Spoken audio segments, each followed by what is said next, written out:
Hello बच्चों, आज मैं आप लोगों को जो आपका क्लास 10th का मैथ्स का चैप्टर नंबर 14 है ना, स्टैटिस्टिक, इसको आपकी सपोर्ट मटेरियल की जो गवर्नमेंट स्कूल से बुक मिलती है ना, उससे कराने वाली हूँ। चैप्टर तो हम ऑलरेडी स्टार्ट कर चुके हैं, कुछ क्वेश्चंस भी हमने कर लिए हैं। स्टार्टिंग के क्वेश्चंस हमने इसके कंप्लीट कर लिए थे।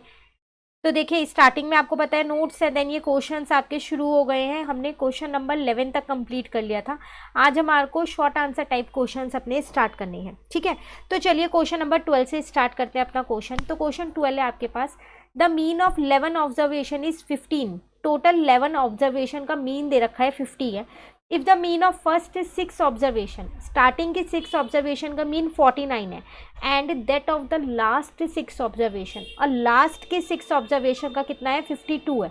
तो फाइंड द 6th ऑब्जर्वेशन। आपको क्या करनी है, जो 6th वाली ऑब्जर्वेशन है ना, वो आपको फाइंड करनी है, ठीक है।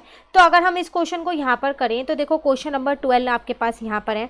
आपको जो मीन दे रखा है वो 12 ऑब्जर्वेशन का दे रखा था, सॉरी 11 ऑब्जर्वेशन का मीन यहाँ पर आपको दे रखा है, ठीक है।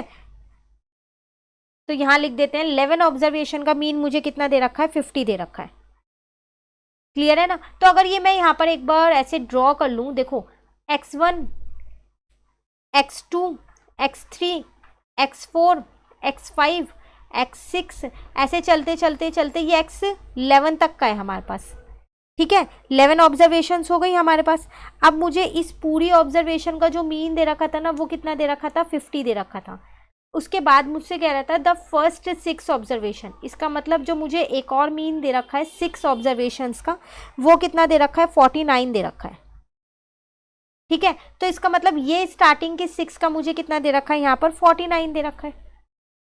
अब मुझसे क्वेश्चन में क्या कह रहा है यहाँ पर, and that of the last 6 observation, और जो पीछे से 6 ऑब्जर्वेशन है वो भी मुझे दे रखी है। तो पीछे से काउंट करूंगी तो यहाँ से 11, उसके बाद 10 आ जाएगा, देन आपके पास 9 आएगा, 8 आएगा, 7 आएगा, 6 आएगा। तो यहाँ तक का मीन मुझे कितना दे रखा है, वो दे रखा है 52। क्रॉस चेक कर लेते हैं, 52 ही दे रखा है, ठीक है। अब मीन का मेरे पास फॉर्मूला क्या होता है, समेशन में x होता है अपॉन में n होता है।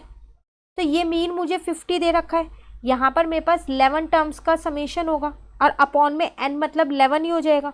तो मेरा यहाँ पर समेशन x11 निकल के आ गया, इन सबका टोटल वो आ गया 50 इंटू में 11, जो कि मेरा आ गया 550, ठीक है। उसी तरीके से अब अगर मैं यहाँ पर देखूँ तो मुझे x मीन 6 टर्म्स का भी दे रखा है, तो 49 यहाँ पर आ जाएगा मेरे पास। अब तो यहाँ पर मैं ये लिख सकती हूँ दोबारा, अगर मैं ये मीन का फॉर्मूला लिखूँ, अब मुझे यहाँ पर 49 दे रखा है, किसका, समेशन x6 अपॉन में 6। तो यहाँ से मैंने समेशन x6 निकाल लिया, तो वो आ गया 49 इंटू में 6 हो जाएगा, ठीक है ना। अब अगर मैं इसे इंटू करूँ तो 6 9 जब 54, 24, और यहाँ पर 2 9 29 आ जाएगा। क्लियर है। साथ में मुझे लास्ट के 6 टर्म्स का, पीछे से 6 टर्म्स का मीन दे रखा था, कितना आपको 52 दे रखा था। इसका मतलब मुझे क्या दे रखा था, वो x6 दे रखा है, प्लस x7 दे रखा है, प्लस x8 दे रखा है। यहाँ पर करते करते करते करते करते मेरे पास x11 तक दे रखा था, ठीक है। तो उसका भी मैं निकाल सकती हूँ, यहाँ पर अपॉन में यहाँ पर 6 लिख के इज इक्वल्स टू में 52। तो यहाँ आ जाएगा x6 प्लस का आ जाएगा x7, फिर प्लस का आ जाएगा x8, ऐसे करते करते मेरे पास कितना आ जाएगा, x11 तक आ जाएगा। तो ये आ जाएगा 52 इंटू में 6। तो 6 2 जा 12, 5 6 जा 30, और 1 1 31। देखो ये पूरी 11 टर्म्स का है 550, ठीक है। और ये स्टार्टिंग के 6 टर्म्स का है। अब अगर हम यहाँ पर देखें ना, देखो मुझे यहाँ पर एग्जैक्टली में निकालनी क्या है, ये 6th टर्म निकालनी है, ठीक है। तो स्टार्टिंग की 6 टर्म का ये मुझे पता चल गया, लास्ट से 6 पता है और टोटल पता है। तो अब 6th वाली जो ऑब्जर्वेशन है वो निकलेगी कैसे, यहाँ पर देखो, देखो अगर मैं स्टार्टिंग की 6 टर्म्स ले लूँ, उनका समेशन ले लूँ, और जो लास्ट वाली थी, ये लास्ट 6 का है, उनका समेशन ले लूँ, इसमें से माइनस कर दूँ जो 11 टर्म्स का समेशन था, तो आ जाएगा। कैसे आ जाएगा वो देखिए, देखिए अगर आप स्टार्टिंग के 6 ले रहे हैं और लास्ट की 6 ले रहे हैं, तो आप देख रहे हैं उसमें ये 6 जो है 2 बार आ गया है ना। और ये जो टोटल, तो 6 + 6 12 टर्म्स हो गई आपके पास। और आपने यहाँ पर जो सम निकाल रखा है टोटल 11 टर्म्स का निकाल रखा है, कौन सी एक टर्म का नहीं है, इस x6 का ही ना, क्योंकि वो 2 बार था। तो अगर मैं इस 12 में से ये 11 वाला माइनस कर दूंगी तो मेरे पास आंसर निकल जाएगा। है ना, वो 6th वाली ऑब्जर्वेशन निकल जाएगी। तो x6 स्टार्टिंग से मेरे पास आया 294 और ये मेरे पास आया 312।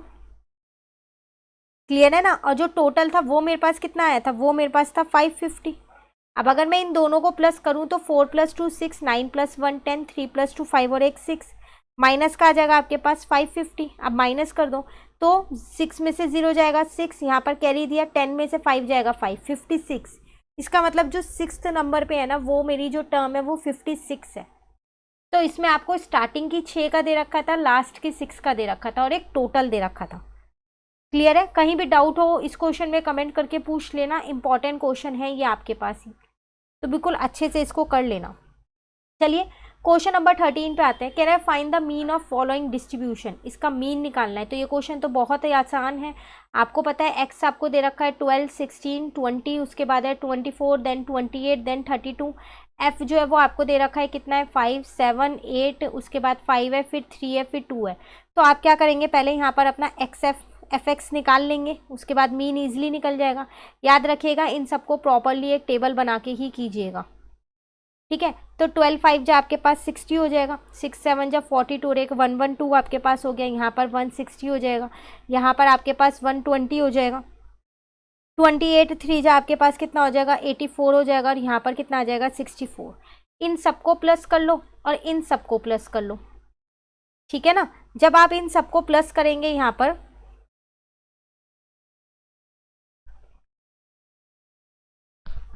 तो ये 600 आ जाएगा आपके पास, और यहाँ पर प्लस करोगे तो 30 आ जाएगा। अब आपको मीन का फॉर्मूला पता ही है, तो मीन का फॉर्मूला आपके पास क्या होता है, समेशन में एफ एक्स हो जाएगा अपॉन में समेशन एफ हो जाएगा। तो ये आपके पास 600 है और ये आपके पास यहाँ पर 30 है, 0 से 0 कट गया, आंसर आपके पास कितना आ गया, मीन आ गया आपके पास 20। क्लियर है क्वेश्चन। चलिए अब आ जाते हैं हम अपने क्वेश्चन नंबर 14 पे। कह रहे हैं यहाँ पर फाइंड द मीडियन। इस क्वेश्चन में आपको क्या करना है, यहाँ पर मीडियन फाइंड करना है। डेटा आपको यहाँ दे रखा है, मीडियन में आपको पता है कि आपको CF निकालना पड़ता है। तो पहले इसको लिख लेते आगे, 10 12 14 16 18 20 आपके पास एक्स आपको दे रखा है। तो एक्स आपको क्या दे रखा है, यहाँ पर 10 है, आपके पास 12 है, उसके बाद आपके पास 14 है, 16 है, 18 है, 20 है। प्रॉपरली टेबल बना के कीजिएगा। उसके बाद आपको एफ यहाँ पर दे रखा है, वो है 3 5 6 4 4 3। तो 3 5 6 4 4 3 ये आपको दे रखा है। अब आपको क्या करना पड़ेगा, पहले आपको CF निकालनी पड़ेगी इसमें। तो CF क्या होता है, पहला नंबर तो यही होता है, फिर ऐड होता रहता है।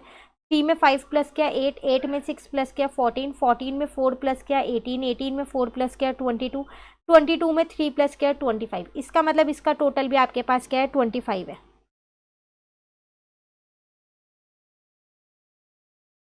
क्लियर है। अब आपको क्या चाहिए होता है, n/2। तो n/2 मतलब 25/2 हो जाएगा। तो ये कितना आ जाएगा आपके पास 12.5 आ जाएगा। अब ये 12.5 अपने CF में ढूंढोगे तो ये आपकी मीडियन क्लास आ जाएगी। अच्छा ये हमारे पास देखो 25 जो है ये हमारे पास ऑड है, तो जो फॉर्मूला है वो हमारे पास क्या लगेगा यहाँ पर, वो लगेगा n+1/2 ना। तो ये हो जाएगा 25 + 1/2, इसका मतलब 26/2। तो आपके पास आ जाएगा 13। तब भी आपकी मीडियन क्लास तो यही रहने वाली है, यहाँ पर वो 12.5 थी और 13 सेम ही है। अब अगर इसमें हम यहाँ पर देखें तो अब देखो ये आपके पास CI क्लास इंटरवल की फॉर्म में तो है नहीं, जो आप मीडियन का फॉर्मूला लगा दो L + n/2 - CF/F वाला, नहीं ना। यहाँ तो XF की फॉर्म में है। तो ये वाली कैटेगरी हमारी ये आई है ना मीडियन क्लास, तो हमेशा हम X में देखते हैं। तो इसका मतलब हमारा मीडियन यहाँ पर कितना आ गया, वो आ गया हमारे पास यहाँ पर 14। क्लियर है क्वेश्चन। चलिए नेक्स्ट क्वेश्चन नंबर 15 पे आते हैं। यहाँ पर कह रहे हैं यहाँ पर find the mode of the following frequency distribution. आपको क्या करना है, इसमें मोड निकालना है।